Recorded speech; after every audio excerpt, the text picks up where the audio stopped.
things that have occurred to all of us during their talks. Yes, thank you. Did you hear me? We're back. Right, great. And so after this, just feel free to come up with any questions you may have regarding what we are saying now and regarding the actual conferences that have been already that have been given previously. Right, so we have plenty of time for this. What I wanted to do to begin with, as this is a conference which is centered on the idea of national identity, not to be confused with a nationalist identity, as we said yesterday, necessarily. I'd like to ask Nick a little bit about what it meant to be English at the time when Tolkien was developing his legendarium. We're talking about, well, the first half of the 20th century. And so I suppose that there are many diverging ideas about what it meant to be an Englishman at this time, and how this idea was affected by the historical events taking place. One of the things that we were talking about yesterday was the relationship between the Gothic and national identity, particularly in English identity. And that's very strong up until the end of the 18th century. In England. Now, the reason for that was partly, as I was talking about yesterday, the political dimension of the Gothic and its associations with the liberal Whig Party, with parliamentarian politics, with Protestantism, and with the idea of progress that's come at a terrible cost. In other words, modern society, human rights and values are the result of civil wars, regicide, which is killing the king, and getting rid of minorities. So there's a very dark side to history, which is something that the Gothic is able to investigate. Now, there's yet another strand to this, which is that there was one particular reason why the English were very keen at that stage to develop a sense of their own national identity, was because England had undergone an act of union with Scotland in 1707. So the Scottish and English parliaments had been brought together to form a single parliament. Now, you may well have taken an interest in recent Scottish politics because you live and work in the Basque Country, and you'll know that last year there was a Scottish referendum for independence. That was to separate Scotland from the decision that had been made in 1707 to unite with England. So through the 18th century, there's a very strong sense of both the Scots and the English trying to maintain their own distinctive national identities. And there's a lot of writing about what it is to be English, and a lot of that is involved with tracing descent from the ancient Goths rather than the more Celtic or Gaelic Scots. And the Scots are doing the same thing. For example, Thomas was talking about the Finnish Kalevala epic poem. Something very similar went on in Scotland in the 1760s when James Macpherson discovers an ancient Celtic epic called Ossian, which was hugely popular. It was immediately translated into French, German, Spanish. It was very popular in America. Thomas Jefferson, the president, read it every day, he said. It was Napoleon's favourite book, and he carried a copy into every battle he fought. And it's also quoted at length at the end of Goethe's The Sorrows of Werther. So this was a huge European success story. Ossian was. It was influential across the whole of the continent. However, in England, it was simply dismissed as being a forgery. And so Samuel Johnson, for example, a literary critic, said, well, it can't have survived, it's all made up, and Scotsmen can't be trusted. This debate is still going on today, in fact. Now, this distinction between the Scots and the English was something that began to be eclipsed, if you like, when, in order to stabilise the British Isles against the threat of Napoleonic invasion in the 1790s, there was another act of union with Ireland. So you had England and Scotland, and of course Wales, now turning into the United Kingdom of Great Britain and Ireland.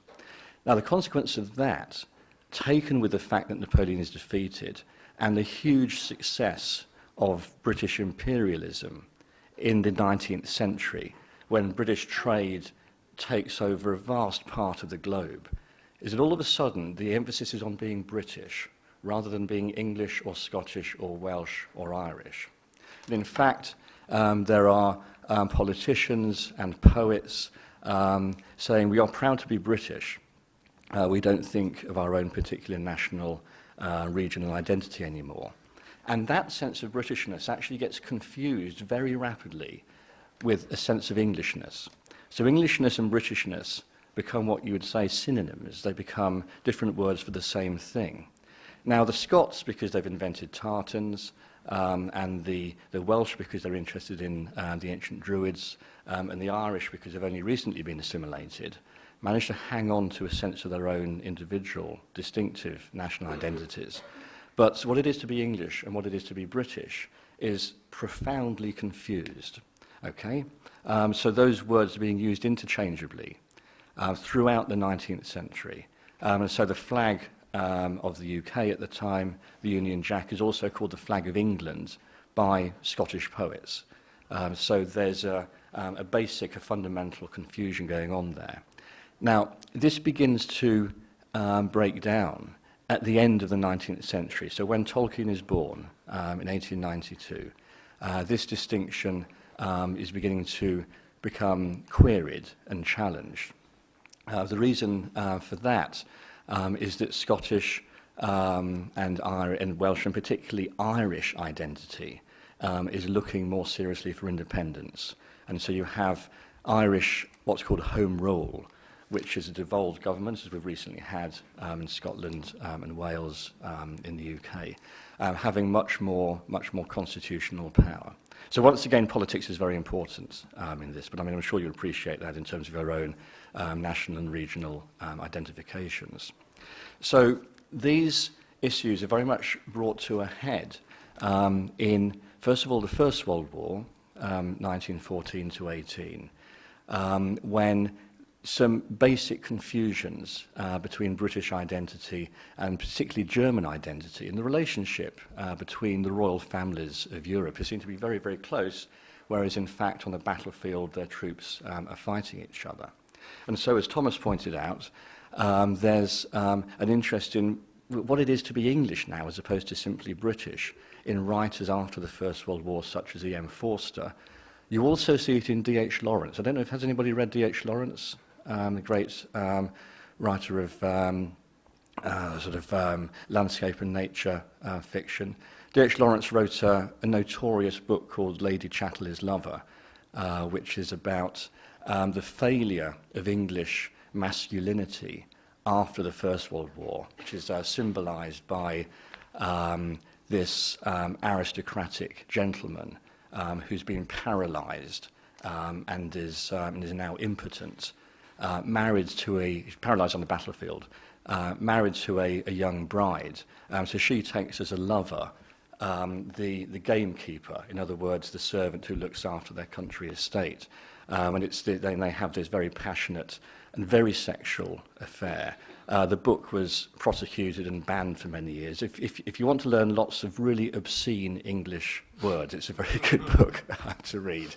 It's very explicit in its language. But it's not just an erotic classic. Lawrence is also very much interested in what it is to be English, and how Englishness and masculinity can be revived after the First World War. Another writer doing this at the same time is George Orwell, of course, who writes a number of essays about what it is to be English as opposed to what it is to be British. So when we get to the 1930s, Tolkien is writing at a time when the questions about the relationship of England to the larger British identity are very much in the air. They're being contested, and once again against the background of a German identity and its associations now with the rise of the Nazi Party and with fascism.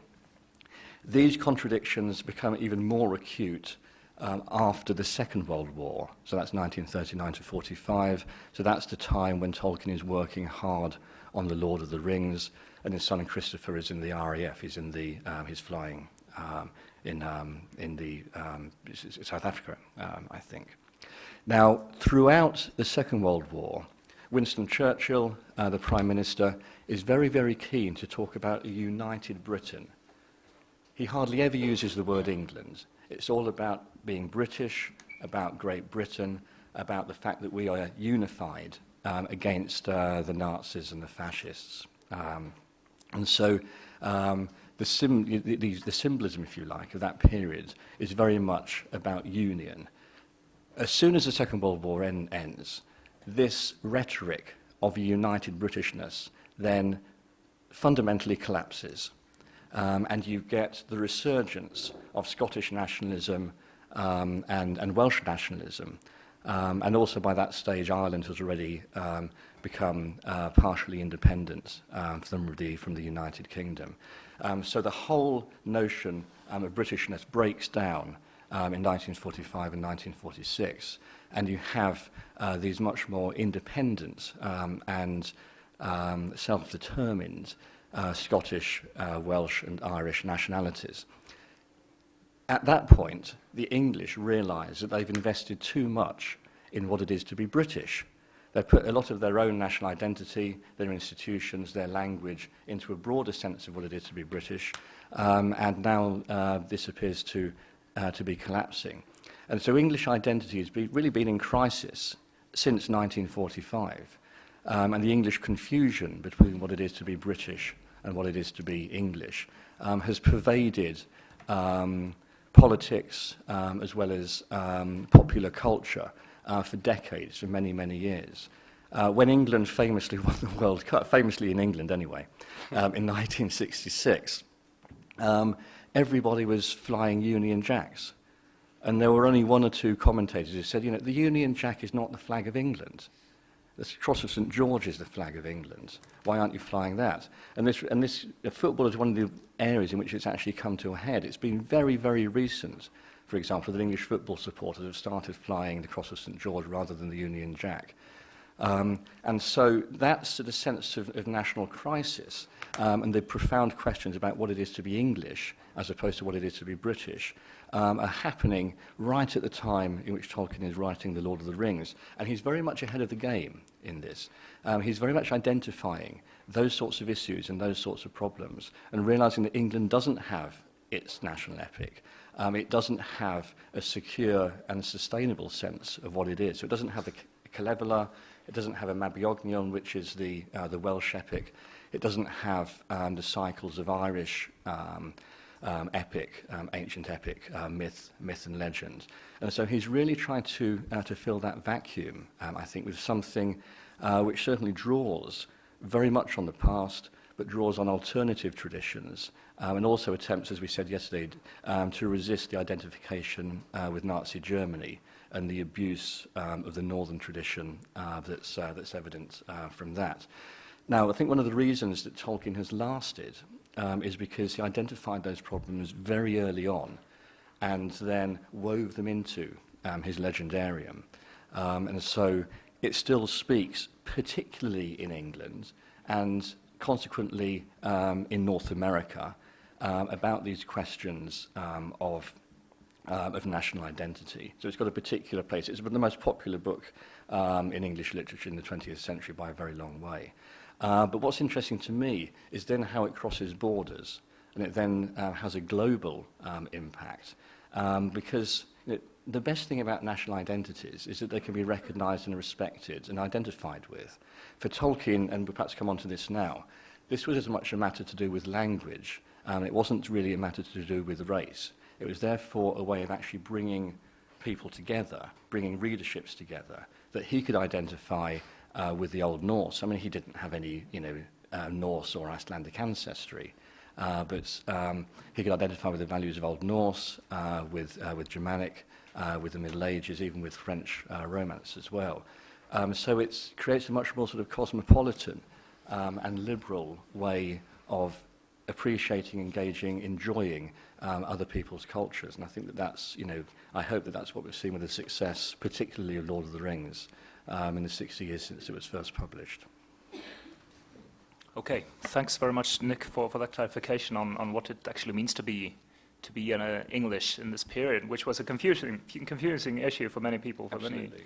for many Englishmen, and people who were part of the United Kingdom as well, I suppose in general, right? So we see an emergence of these nationalisms, regional nationalisms in Wales, in Scotland, Ireland, and so on and so forth, right? How much do you think Tolkien's response to this is indebted to the emergence of the Third Reich in the 1930s? We talked a little bit yesterday about the idea of Northern courage and how Hitler had appropriated that idea and how upset Tolkien was about that fact. Do you think that he, in fact, was interested in redeeming this idea through his literature, giving it a new expression, a different expression, and also the national heritage versus a nationalist heritage, and the idea of empire? Yes. How do these ideas come into play together here? They're big ideas, and I think I'll answer the second point first of all, is that certainly Tolkien's not writing as a triumphalist, imperialist writer, but he does appear, I think, to be a supporter of the influence, the positive influence of the British Empire, which is understood to be the Commonwealth.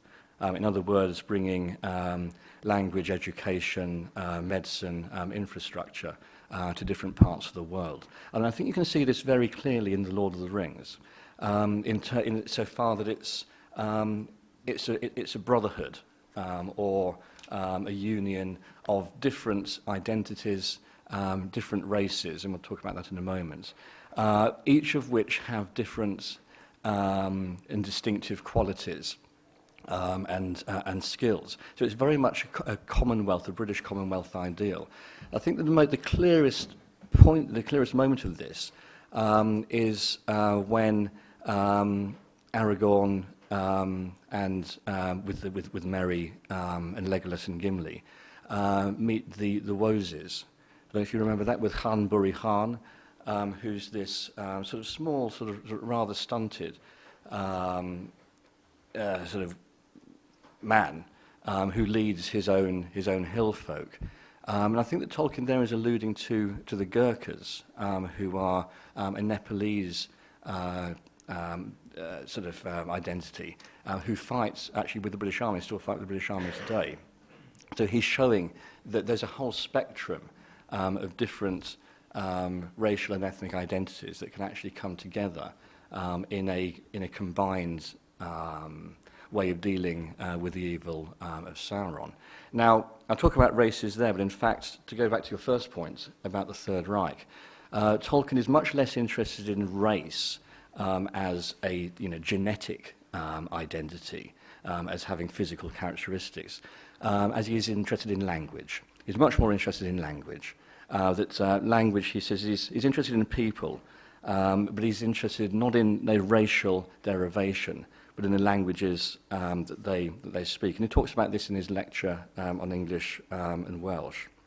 So he says, although cultural and other traditions may accompany a difference of language, they are chiefly maintained and preserved by language. He says language is the prime differentiator of people. In other words, it's the prime distinction between people. Not, he says, races, whatever that much misused word might mean in the long blended history of Western Europe. So he sees that we're already starting at a point where different identities have been mixed and blended and combined. Any statement about racial purity for Tolkien is simply absurd.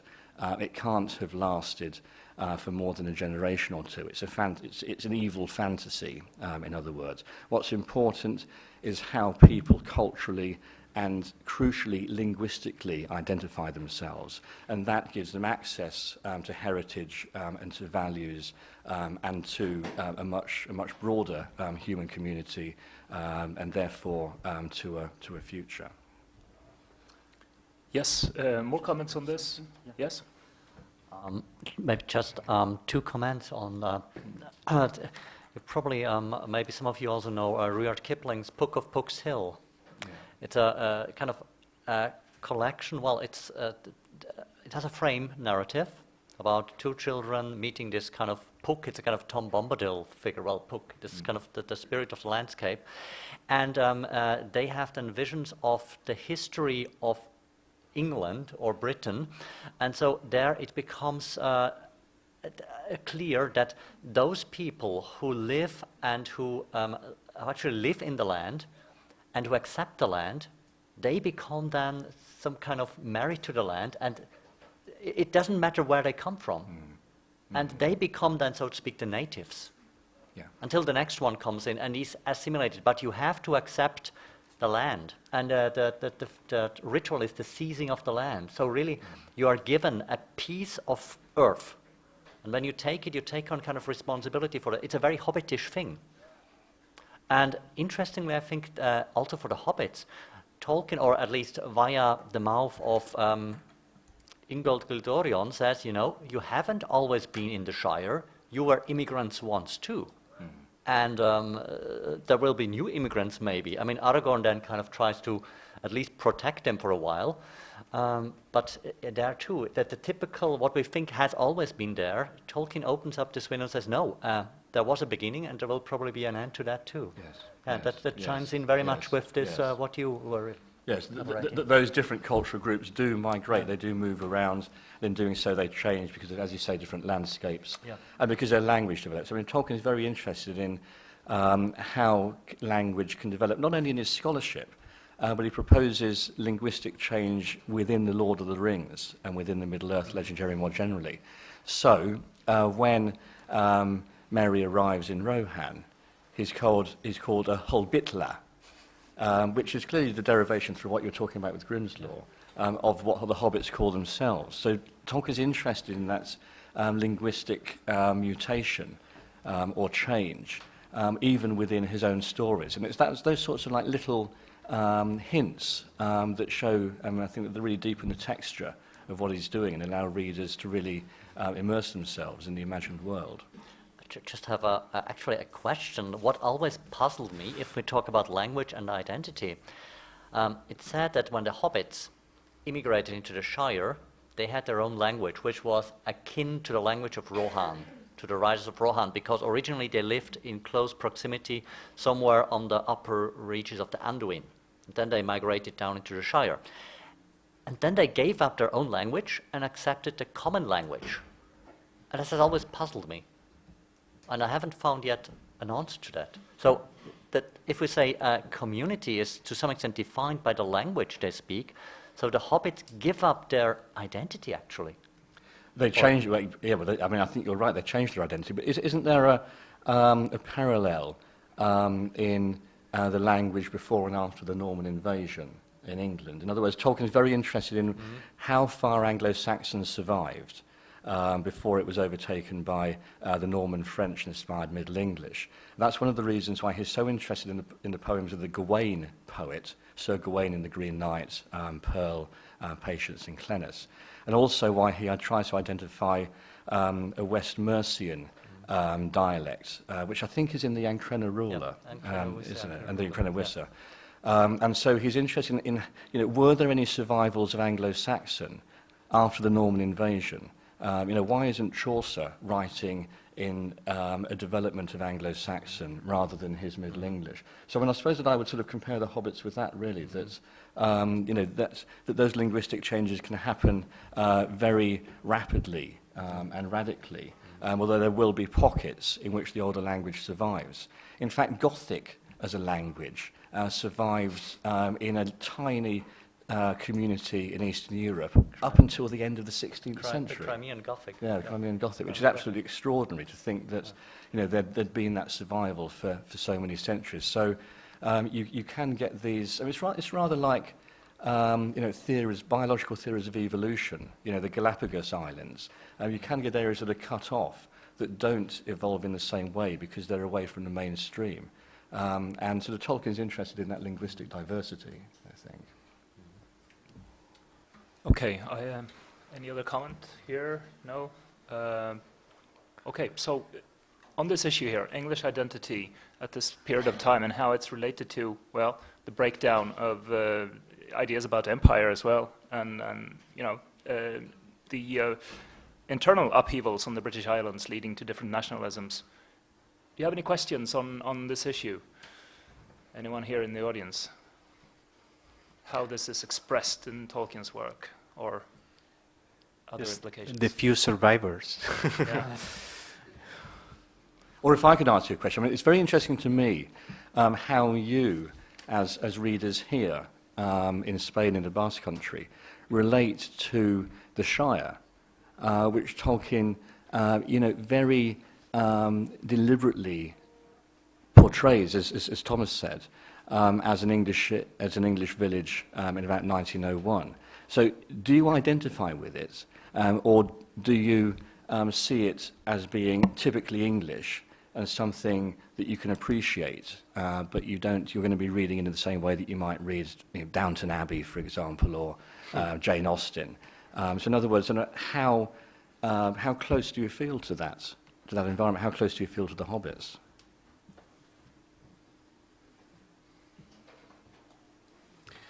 I can say my own experience as a reader a long time ago, by 1982, I think it was the first time I read The Lord of the Rings, was when I came across that metaphor that Bilbo uses when he's trying to explain Gandalf the way he feels about his coming of age, he's growing old, and he says, I feel like just, a piece of butter spread on too much bread.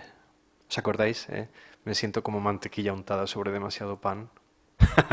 And you say, that is the kind of metaphor that a hobbit uses. In other words, I think that hobbits and different races in Middle-earth are portrayed by means of the way they look at things and the way they give the names to things, okay? So that it is not the way I belong to the Shire. There is not this sense of belonging to a place, unless you take the place as something that has made you the way you are. Okay, you remember when Sam comes for the first time to Lothlorien and he came into the place and they said, I don't know if the elves made this place or the place made the elves the way they are. So this kind of communion with the landscape, which is also present in Tom Bombadil as a genius Loki, as a spirit of landscape, I think it's pretty much present all over. Also in Hamburihan, as the one who, to speak of wisdom, he uses the metaphor of the one who looks afar, and the king is the father of the writers. It's kind of a way to look at things and to give names, not in a primitive way, but also in a radical way.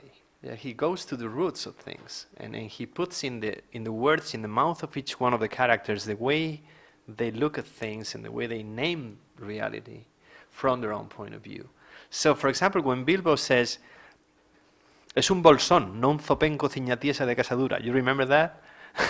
He's a Baggins. He's not someone from a different place, but that is not a disrespect to the other place. It's kind of because he's a Baggins, because of the name that involves and the history that's behind that. And there is a lot of meaning behind being a Baggins. And that is why I'm proud of my nephew. In other words, what I'm trying to say is that I am not from the Basque Country. I was born in Valladolid. I was born in Castilla. But I have been, moving from one place to another. I've been moving to 12 different cities in this country. So my experience as a reader was not connected to Britishness. In fact, I think that Tolkien's one wrote about this, British was not something that he liked. He was pretty much attached to the idea of being English. But from the point of view of being English concerning the English language and its evolution, as you have stressed the importance of the extent of the influence in the survival of Anglo-Saxon even after 1066. So to me, my first approach as a reader to The Lord of the Rings and to Middle-earth was that of a wide open place where, especially concerning the Shire was a place of anarchy. Meaning anarchy from the point of view of Greek, is an arche. It's a place where no principle, is kind of a paradise, a pre-Adamic place where everyone follows their own good common sense. That's why they have 6 meals a day and they drink a lot of beer, because they have and they are pretty much attached to the earth and to the love for tiny things and to no machinery and the relations of neighborhood and good citizenship from that point of view, which is, in my views, can be connected to what Plato explains in the Republic as the ideal polis, as how the ideal place should be. It's a small place, no more than 5,000 people living together and having their own kind of,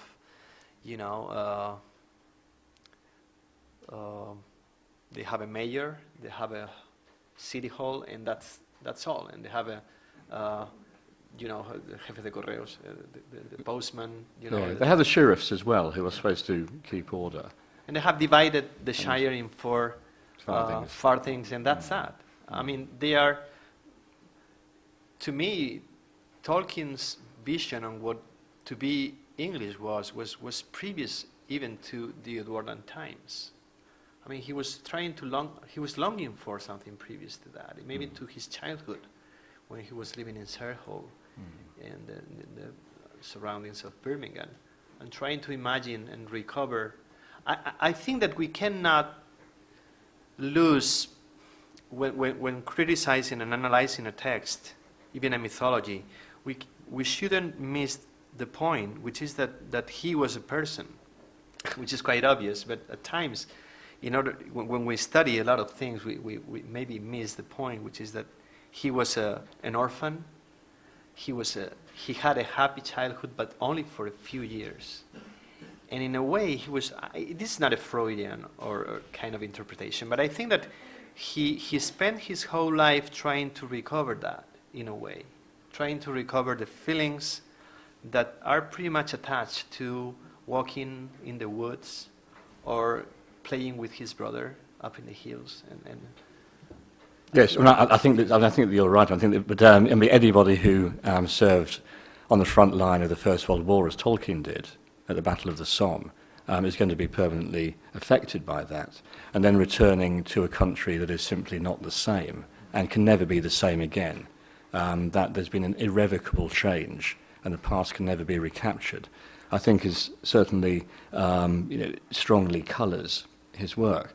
And I wouldn't disagree about the Edwardians, but I also think that he goes back and identifies with an earlier moment, which is of late 18th century gentlemen scholars who, because he's very interested in the history of scholarship, and they were the first to actually start collecting English ballads, start writing local histories, and start really coming up with a much more ground level version of English customs and folklore and stories.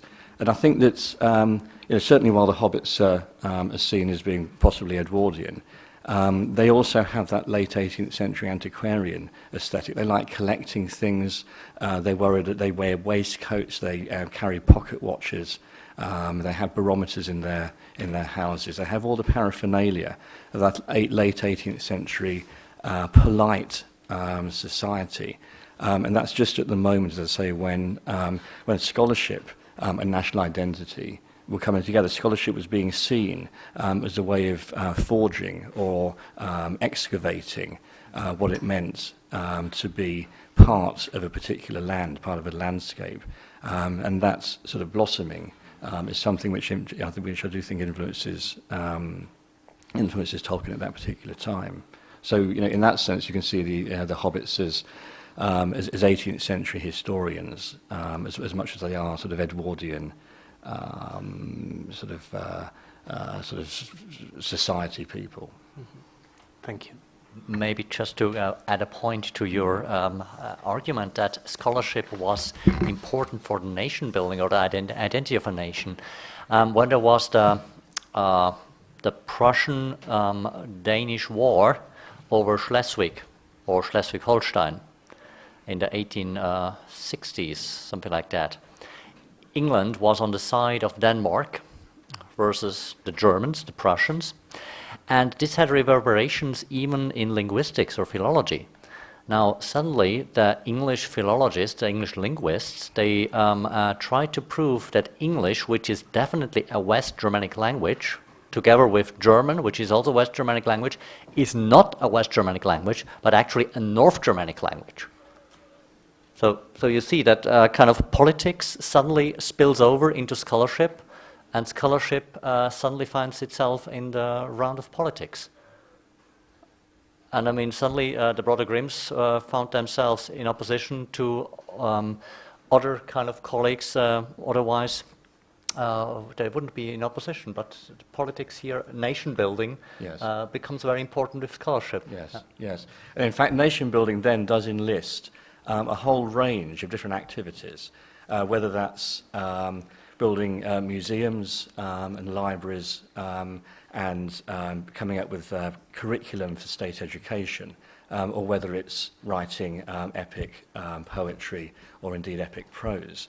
And you know, one of the things that people notice, one of the things that really brings them into Tolkien's writing straight away, is because he mimics so many of the scholarly conventions, not of fiction writing, not of novelists, but of historians and antiquarians. So we get maps, we get prefaces, we get forewords, we get footnotes, we get appendices, we get notes on language and alphabets. So there's a whole range of different textual activity, in other words. In that sense, Tolkien is a great experimental writer, because he's drawing on very different traditions. He's drawing on scholarly traditions rather than the tradition of English literature. Even in The Hobbit has that preface. It's a one-page linguistic preface about why he's decided to use the plural dwarves with a V, rather than dwarfs with an F. And you get a map as well, which has got runes on it, for which no key is given. It's up to the reader to then decode those runes. And you get illustrations. Now, that's in a children's book. I don't know of another children's book that experiments in that particular way. And, of course, when we get to The Lord of the Rings, pages and pages of appendices, of chronologies, of different versions of the same story and so forth. So it's extraordinarily rich and, as I say, experimental textual activity that Tolkien is engaging with.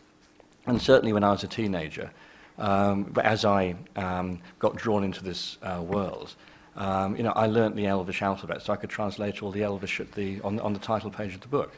And so there are different forms of engagement. It's not just reading, it's actually participating in the text in new ways. You can't do that with Charles Dickens, for example. There are very few English novelists who use maps. Gulliver's Travels, you might have come across Gulliver's Travels. That has a map of an imaginary country. Treasure Island. Treasure Island has a map as well. Swallows and Amazons. Swallows and Amazons does. But then maps and appendices and forwards and prefaces and so forth, concerning hobbits, for example. It's a whole range of writing activity. So Tolkien shows that all of this is material for the novelist. All of this is material for the imaginative artist, creator. They shouldn't just be confined to writing a simple story. Okay, great. I mean, we have looked at the different roots of Tolkien's imagination, the way Tolkien's imagination worked, the linguistic roots of his imagination, that is, worlds taking shape, beginning with a word, and then Tolkien inventing languages, and inventing the world, discovering, because his idea of inventing was more related to discovering what was already out there, available to his imagination. The starting point were always words. We have also discussed the idea of place as an important category when it came to Tolkien's creativity. And of course, the historical events shaping the imagination of the British and English in general, especially the First World War. We saw this in class just the other week, you remember, or just this week actually. On Monday we looked at the way in which the First World War actually created a fissure, a rift between what went on before and what came after. And so this element of nostalgia is obviously present also, I think, in Tolkien's vision. And the ideal response, perhaps, to an external threat coming at the end of the story, at the end of the Lord of the Rings, with the scouring of the Shire, when the people of the Shire they engage actively fighting against Saruman's influence, industrialization of the Shire, effectively, and overthrowing him, Sharky, as he is called by the hobbits. So we have looked at place, we have looked at the linguistic roots, and we have looked a little bit also at the texts, some of the texts that may have given shape to the early stories, the inspirations that he got. I think one important dimension that we perhaps haven't looked so much into is the way he conceived of older texts and missing fragments from those texts, and how he made use, imaginative use of those fragments. We looked at Beorhtnoth, for example, what he did with that. But Thomas, you as a medievalist, having studied these sources, what could you say about this? What use did Tolkien make of these missing, these absent pages from old manuscripts and so on? Yeah, well, as a scholar, he was often treading a fine line between actually making things up. I mean, we know that in the scholarship, 18th to 19th century, many scholars that didn't have any qualms about just kind of amending or just filling the gaps without really telling you. It took then the more rigorous stance of the 19th century philologist to introduce all these apparatus with footnotes, endnotes, maybe different types in printing to make clear this is what it is in the manuscript and this is what I added or what we scholars added. Tolkien, of course, was very much aware that there are things missing, that there are contradictions in the text or in the textual tradition. Let's, for example, take the saga of Gudrun and Sigurd and Gudrun. We know that there are something like 2 pages missing in the one manuscript of the Völsunga saga. They were ripped out. Someone kind of stole them, or they were somehow lost. And so we don't know what happened there. We can make a guess. And many scholars have made more or less educated guesses because we have parallel traditions in the German tradition and so on. And Tolkien actually, what his approach was, he kind of rewrote those missing pages in the style of the saga. So there he, as a poet, he kind of stepped into the footsteps of the poet. He had the linguistic and the scholarly means to do so and produced the missing gaps. He didn't maybe like Macpherson pause them as kind of, listen, I found the new manuscript with the missing thing. He kept them to himself. His edition, or let's say his commentary and translation of Beowulf reflects a similar sympathy with the author. His comments often show that he thinks inside the head of the poet, and his comments are scholarly but also poetic. He says, now, this passage, obviously, then a later kind of author must have kind of added that or changed it. How do we know? We don't know. But Tolkien, obviously, as a poet, he assumes that he has the critical judgment to differentiate between the original, and the later additions. And usually, as you pointed out, he works from words. There are tricky words, so-called hapax legomena, which are words that occur only once in Old English or Middle English poetry, and if they are not clear from the context, you have no idea what they mean. And he often took these hard words and tried to unlock them. He wrote 2 articles on Sielwara. It's an exercise in philology, and by means of trying to find out about the origins and the connections, he again kind of opens up a window into the past. I think at heart he was really a storyteller, and a word for him is the seed to a story. So give him a word, and we'll come up with a story, usually. There are also other instances, for example, in the Homecoming of Beorhtnoth. I'm not quite sure if you're familiar with that one. I don't think so. Okay, it's the Old English poem, The Battle of Maldon, is about a battle, the year 991, of the English under their leader, the Earl Beorhtnoth, against the Vikings who harried and invaded England back then again. And Björknov, for whatever reason, he allowed the Vikings to cross over from the island where they were camped on a damway onto the firm land and to have battle there. He could have stopped them right on the dam by placing 5 soldiers there, and they could have warded off like Gandalf in Khazad-dûm, you know, on the bridge, "You shall not pass." But the Vikings asked Björknov, "This is not fair, you know, couldn't you let us cross and then we have the battle?" And he did. And the poem said, "In his overmod." Now, overmod, yes, we have many uses of overmod. It means something like pride, overpride, too much pride, whatever. Overmastering pride. And bless you. And Tolkien, he wrote this radio play, The Homecoming of Björknov, as a kind of a poetic approach to this situation. And in there, in his manuscript, you can actually see it. He then got onto the problem of overmod. So this time he was first author, poet, and then he came upon a problem that was scholarly. And then the scholar comes in, and then he wrote, next to this radio play, he wrote a little article, Overmod, which became very, very influential. I mean, if you're working on the Battle of Maldon, you always start with Tolkien's Overmod, even nowadays. And so this is the other way around. Usually it is, you have a scholarly word that is hard, and he writes then a tale to explain it. But it can also work the other way around. He wrote a tale about the Battle of Maldon, and by means of that, he comes upon a textual problem, which he then deals in a scholarly way, and it becomes very influential. Yeah. So, yeah.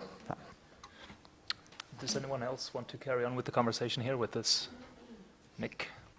Yeah, so I think that what Thomas has been describing is this, it's a very productive relationship that Tolkien has between his creativity and between his scholarship.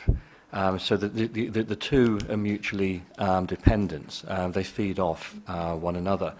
I think another example, which is incorporated into Lord of the Rings as a sort of hint to the informed reader, would be when Aragorn remembers the song about Rohan, "Where now the horse, where the rider." And then he gives a little history of Rohan. He says they're an oral people, they have an oral culture, they don't write things down. So we've immediately got here a sense of a culture which is distinct from the literate cultures of the elves and also of Gondor. And of course, remember, it's in the library, the archives of Gondor, that Gandalf discovers the manuscript written by Isildur, which gives the fiery letters on the ring, just after he's cut it from the hand of Sauron. So you get that sense that there are different societies with different linguistic forms of media. But also that poem that Aragorn recites, the first lines are based on an Anglo-Saxon poem itself, The Wanderer, which is a poem of exile and the Anglo-Saxon doom-laden sort of sensibility. So it's a partner poem to the Seafarer, and it's in the Exeter book. It only exists in one copy. So in other words, Aragorn isn't just reaching towards Rohan by quoting that. Tolkien is also locating his work within that wider Anglo-Saxon literary context. And it's another reminder of what Thomas was talking about, how he's trying to connect Middle-earth with actual sort of Western cultural history that then supersedes it. Thanks. I think that another thing that we should discuss before we finish this session is the mode of literature that he chose to write in, which was not at all the type of literature, the type of genre that you would turn to naturally after the First World War, for instance. I mean, there is a tradition in English literature beginning after the First World War of writing using sources from a distant past. For example, we'll be looking at Ulysses by James Joyce in a few weeks' time. And James Joyce, what he is doing is that he is making use of Homer's original text, the Odyssey, and he is writing a parallel story which is set in 1904 in Dublin. But what he's trying to do in the story is to show that there are some similarities, there are some connections here. But whereas the past, as described in the Odyssey by Homer, is a heroic past. It's a past in which you can use high-sounding diction, this high diction that we were discussing when we read Paul Fussell's text the other day. Those words were possible, whereas in modern-day Dublin, this kind of language was not possible anymore. And the episodes, the corresponding episodes, would be focused on the sordid, the vulgar, and the decidedly unheroic. And so this is Ulysses by James Joyce is part of a tradition, a high modernist tradition, which became very much in vogue in the 1920s, and it sort of established the standard for what literature, how literature should be written, how to write honestly, supposedly, about the modern predicament after the First World War. Tolkien decided not to do this. He decided not to say goodbye to all that, as Graves famously did when he wrote his autobiography in 1929. You remember we saw this fragment from his autobiography, right? And Robert Graves was very much conscious of this rift of something having been lost, but he was also conscious of the fact that you could not go back to an earlier use of language. You remember this page we read, the high diction that was lost in the Great War. The enemy was the foe, the horse was a charger or a steed, and so on and so forth. Actions were deeds, and so on and so forth, right? So this vocabulary disappeared, and for many writers, most of them, I'd say. And many of the war veterans, such as Robert Graves himself or Siegfried Sassoon, in his poetry he shows this, and in his autobiographical books as well, that he says that language, that kind of language, became obscene. It was false language, he said. So there is this sense in which the First World War changes a whole world with its language as well, and there is a new use of irony coming into literary language. So irony becomes a predominant literary expression. This ironic clashes between Leopard Bloom in Dublin in 1904 and Ulysses in classical antiquity. Ulysses having heroic experiences and Bloom having very vulgar experiences on everyday, in an everyday kind of setting in Dublin, sordid setting often. So, and Tolkien, he did not do this. He didn't want to say goodbye to that. And I was wondering, Eduardo, you have centered on words and on his use of words and how important it was for Tolkien to recapture the essence of the whole worldview that was transmitted by the original use of words. And if you want to make any comment on his response to this irony in modern language and how he decided to do something entirely different. Thanks. Well, I think we tend to use the word irony from the point of view of as a synonym to a cynical way of looking at things. And I'm sure that Tolkien was not using irony in that way at all. From the trenches, after the First World War, there was a kind of existentialist point of view on the whole thing. It was a chaotic. I mean, to all of us, it's, I think, impossible, thank God, try to imagine what a war is. We have never suffered a war. We have never gone through the situation where we had to kill people, or we have to defend ourselves, or our families. Through the eyes of Tolkien, have you read Tolkien, The Great War? ¿Habéis leído Tolkien y la Gran Guerra? Okay, that's an important book. In order to pass your masters, you have to read that. No, I'm joking. But if you read that book, you will see how, in what different way Tolkien survived the trenches by means of hope. And to me, that is maybe the only way that you can survive anything, any kind of suffering. Provided that hope is not something that depends only on your will, it's not something that is I want to hope, I want to have hope, it's not something that is connected to your will. but mainly connected to, is mainly a gift, is a grace. And I think it is quite important to understand in what way to Tolkien grace was in a pagan world, since Middle-earth is a pagan world. In what way he, to me, this is maybe one of his main achievements as a writer. In what way you can create a whole world where there is no God, there is no redemption, there is no redeemer, there is not even a promise of a redeemer, not even Alfwin is a redeemer in that way. It's only a glimpse of something which is still to come. But at the same time, hope lives in the heart of these tenacious, these, loyal people, Gondor and Rohan, especially the Dunedain, who are to me the symbol of this, stubborn spirit to go on,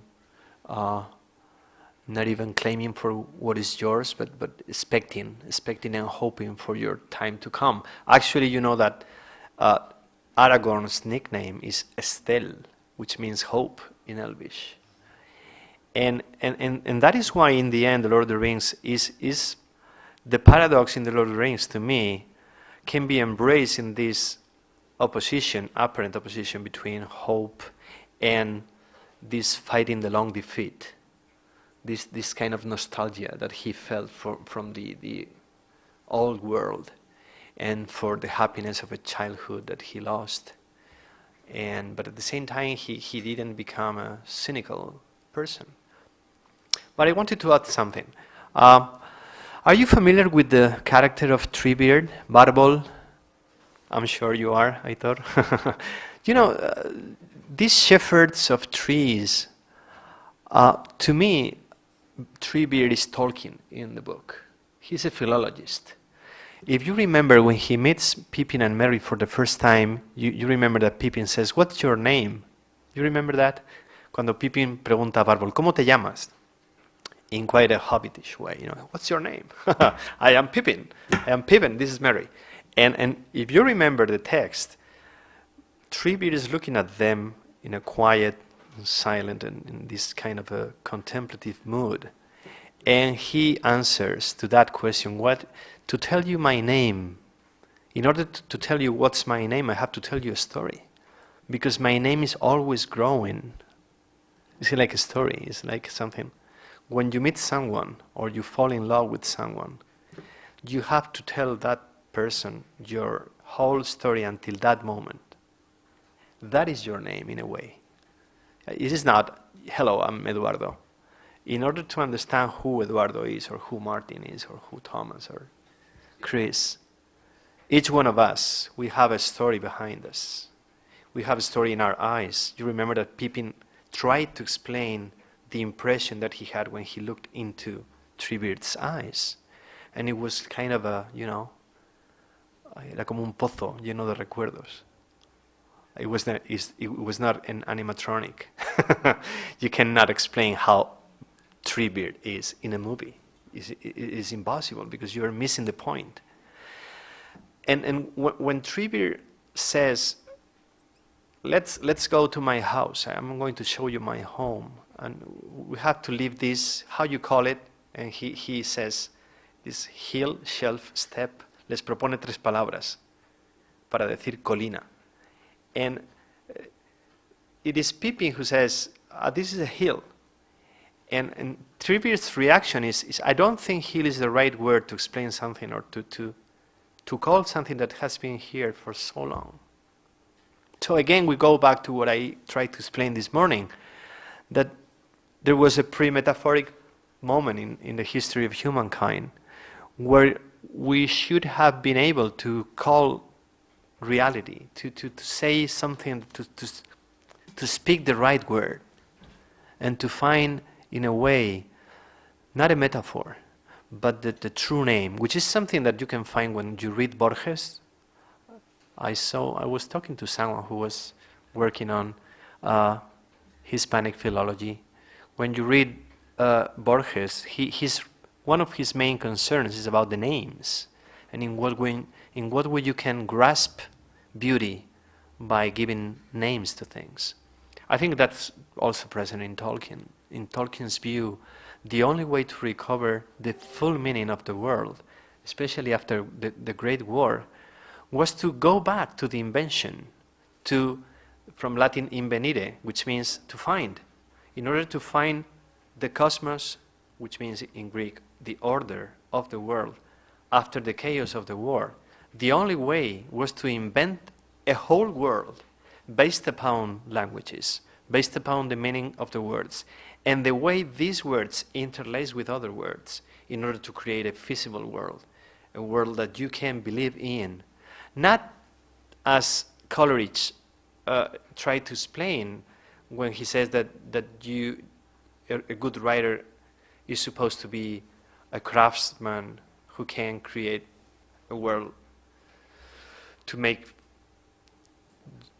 possible the willing suspension of disbelief. Tolkien said, no, you have to create something. You are supposed to create a world where you can have a secondary belief, that you can believe that things are true. And again, we go back to Gandalf. Gandalf is not going to come into this room. But that is not the same as saying that he is a lie. Actually, he is truer. He is more true to our lives than. I remember watching an interview with Father John Tolkien, eldest son of Tolkien. He was a priest.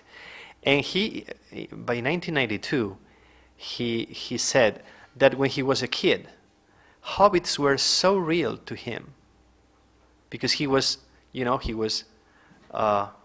every night he met with his siblings in one of the bedrooms, and his father told them The Hobbit. And he said that Bilbo was so real and the hobbits were so real to him that he wouldn't have been impressed to meet a hobbit at school. No se habría extrañado si un día en clase hubiera habido un hobbit, habría dicho, pues claro, sí, it is part of my life. It was part of his imagination in order to create that kind of feasibility. Crear ese tipo de verosimilitud, to use Aristotle's categories in his poetics. You know that, have you read Aristotle's Poetics? ¿Habéis leído la poética de Aristóteles? In 1451b, Aristotle explains that poetry is deeper than history. In other words, hay más verdad en la poesía que en la historia. Because you can apply poetry to everything, while history was facts that happen. You can make an interpretation, but this is what happened. These are facts, okay? And that is why I think that Tolkien is still appealing to a wide audience and to different backgrounds. It is not something, we are Mediterranean, but at the same time we can connect, not from the point of view of a nation, but from the point of view of the roots. And the roots of our imagination are pretty much attached to words. And that is why I think we can enter that world and believe, because as you have explained, every single fact tells you about the story that lies behind that, okay, and that provides the background and the backcloth to understand the whole thing. Just one question. How is the Shire translated into the Spanish edition? La Comarca. La Comarca. And this, this really kind of carries the connotations of a smallish community like the Shire? Yeah. It is not, it's one of the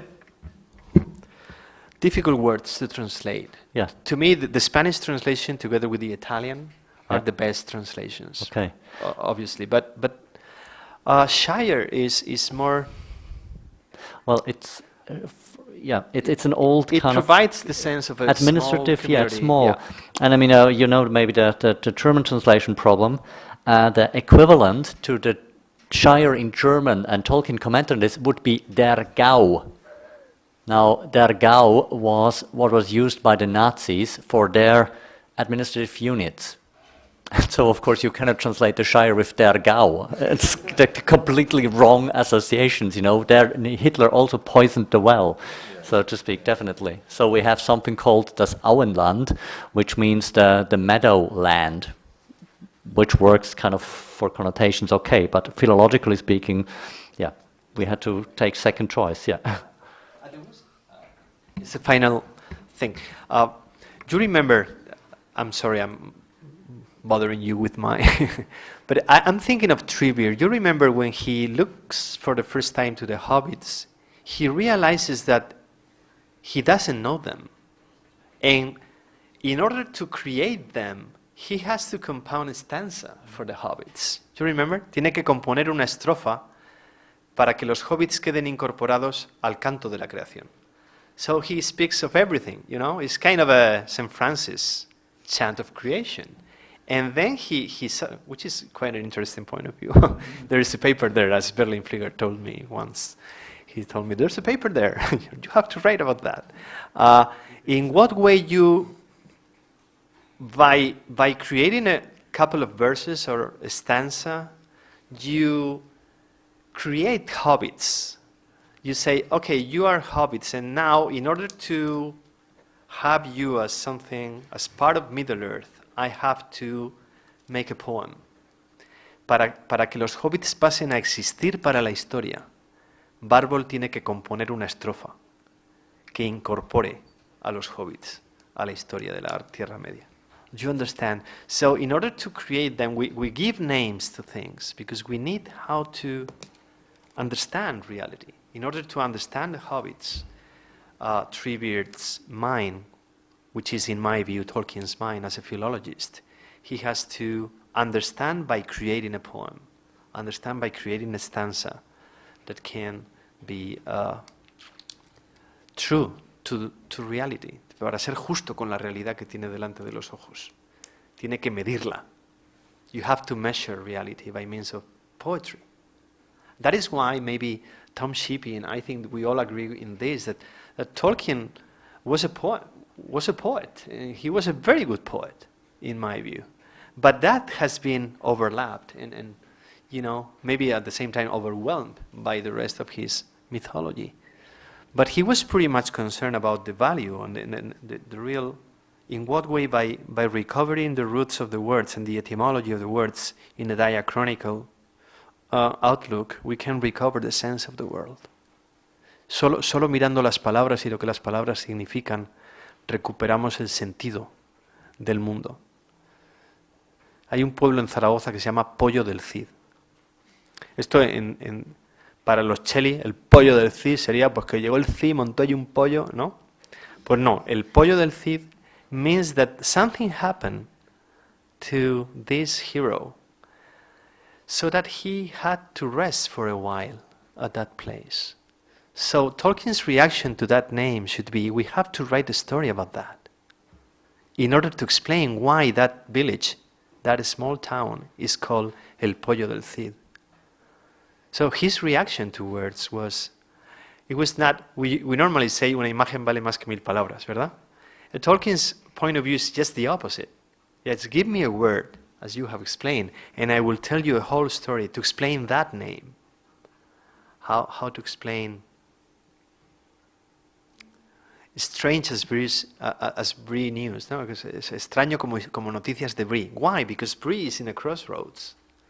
It's in the middle of everything, and you can get news from this place, from another place, and Martin has worked about in what way Brie is a borderline, is a place where the Shire ends and a new world is over the horizon. But I wanted to stress this, in what way Treebeard recovers this idea of irony, but not from the point of view of cynicism. It's not a cynical point of view on reality, but on the opposite. It's just the opposite way. The only way to recover the cosmos, the meaning of the world, is by giving the names, giving the right names to each thing. Okay, well, that's my view. I'd just like to add a footnote to what you're saying, Eduardo, which is, first of all, Tolkien's doing the same thing in taking a name, the word tame, which is a place in Oxfordshire, and in Farmer Giles of Ham, he constructs a whole story to explain how that place is named after the taming of a dragon. And also, when you're talking about the pre-metaphoric moment, that obviously the Shire is an English word which is part of county names, such as Oxfordshire, Warwickshire, Gloucestershire, Northamptonshire. So there are certain other counties that don't have Shire as part of their names, such as Devon and Cornwall. But Tolkien is very good at taking the essential components and calling it making it the Shire, the hill, for example, the old road, the old forest. So he tries to recover that original moment, that original linguistic moment when places are named.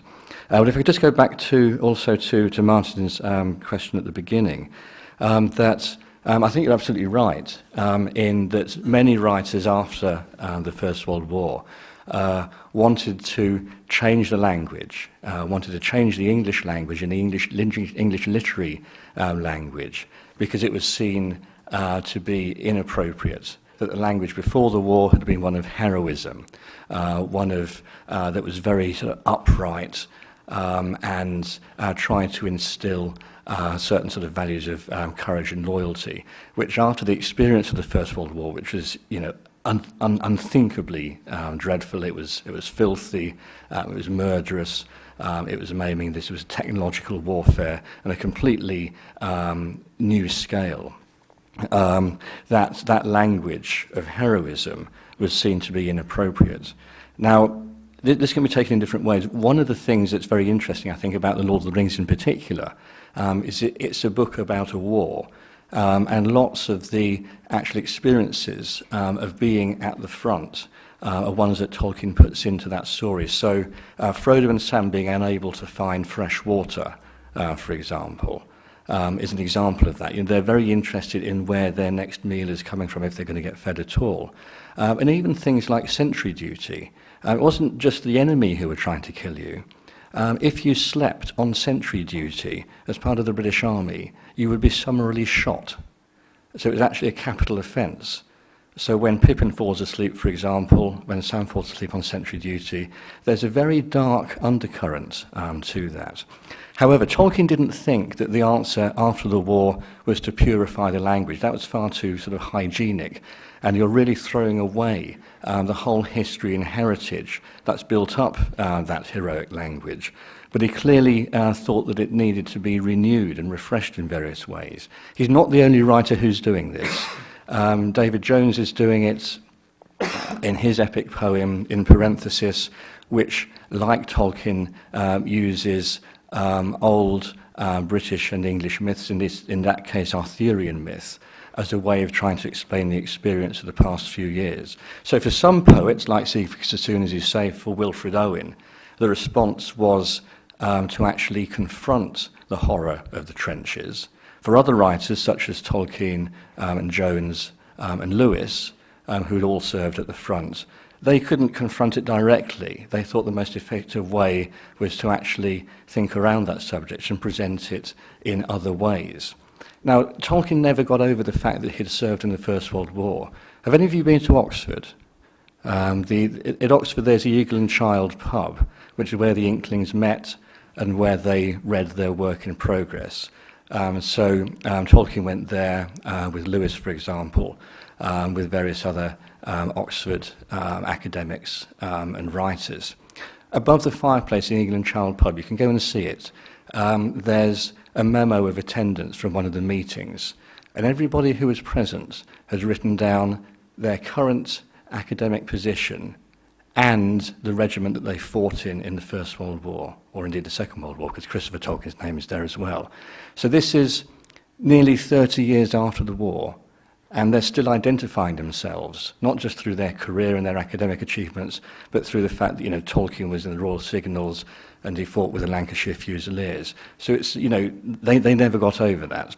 I'll say Tolkien's approach, like Lewis, like Jones, like poets such as W.H. Auden, was not to turn their back on the old language of heroism, but to think how it could be renewed. And to go back to Thomas's point about the Battle of Maldon, Tolkien sort of found the answers in the writing of the past. The Battle of Maldon has been interpreted as a poem that's not just about the pride or the sort of the overmod of Beowulf, but it's a leader who is modelling himself on Beowulf.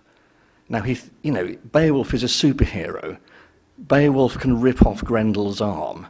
Beowulf decides that he's not going to use a sword just to show how tough he is and that nothing can stand against him. So he's a sort of fantastic model of the warrior hero. The problem is, if you try to do that when you've got an army of invading Vikings, you're going to get slaughtered. You can't stand like Beowulf against them, and you're just going to be annihilated, which is what happens to Beowulf. So Tolkien is very interested in how those aspirations of courage and bravery can actually be turned into something which is workable in post-war England. I think that one of the solutions that he comes up with is that it's working with other people. It's cooperation and collaboration. We have the Company of the Ring. This is a group of individuals. The Lord of the Rings isn't about a single hero who takes on the might of Sauron. It's about people working together, and it's about the non-heroic working together and showing that they can overcome that sort of terrible evil might. And so you do get, I think, this sort of sense that the members of the Company of the Ring continue to think of themselves as members of that company, even when they're separated. So even, Aragorn says it when they're looking for Merry and Pippin, when they've been taken by the Uruk-hai, we're the last members of the company. Sam says it to Frodo when they're in Mordor, that we're the last members of the company and we've got to see the quest to its end. And along the way, they enlist very sort of unlikely members into their company. Obviously, Gollum becoming part of the Frodo Samwise group is unexpected, but also absolutely essential to the final climax at Mount Doom. So it's about how you work out. Tolkien's very interested in how heroism can become everyday and something that relies on your friends, that you go through life not alone, but actually as part of a community, and that those bonds of loyalty are actually more important. Right. I don't know if there is anyone who would like to add anything to the preceding discussion. I think we are more or less arriving at the time, yes? I'd like to add thank you. Because it is, we're talking about grace and gifts, and this morning has been, at least to me, it's a nice grace. So I'd like to add thank you, everyone. Everyone, each one of us. Yes, I will join in on that. Many thanks to all of you for coming to these sessions, and I hope that you will show up here this afternoon too. And we will be dealing with slightly different things from 3:30 in the afternoon, and dealing with what you can actually do with literature nowadays in modern times, how it can be applied to to different sectors out there, and especially fantastic literature. And after that, we will be discussing the tales of the Grimm brothers and what they did to the idea of national identity in Germany. And then there is this guided tour at 7:30 to the Gothic parts of Vitoria. So feel free to join us for the afternoon sessions as well. Very good and nice of you to come here and listen to these excellent speakers. I think we have had a very, very good and complete session here to sort of round off the initial part of the conference. So thank you again for being here with us and sharing your ideas. Thank you. Thank you. So we'll have a lunch break.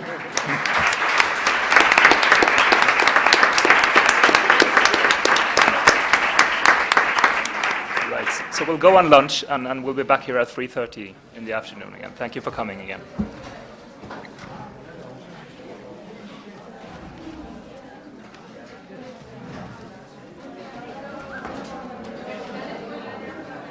That was great. That was great. Really good. Yeah, it was, yeah.